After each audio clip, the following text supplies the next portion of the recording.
British Columbia is in a better position. The provincial public health officer says the COVID curve there is flattening, and for the first time since the summer, the transmission rate is manageable. But as Robin Gill explains, now is not the time to widen your social circle.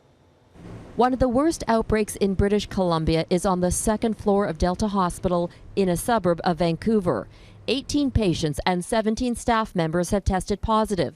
Some of those healthcare workers brought COVID into the hospital. Any healthcare worker who is in the community risks picking up the infection and bringing it to work where, of course, their patients are impacted. If there's some consolation, for every person infected with COVID-19 in BC, they've passed it on to less than one person.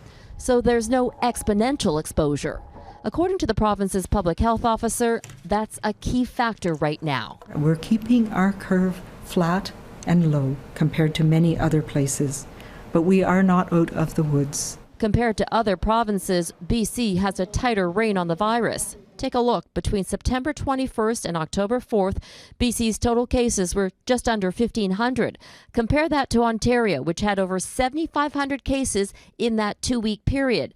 But Quebec's numbers spiked to over 10,000 cases in the same time frame. We've done the right things, and people in BC have taken the measures that we need. Those measures include shutting down nightclubs and banquet halls in early September to prevent large gatherings. Most people in BC are keeping their bubbles to about 45% of their social network. People have made tremendous sacrifices in terms of their work, in terms of their education, in terms of their social activities, and that's what it's going to take to continue keeping this thing under control. These are universal sacrifices because people are still dying from COVID-19.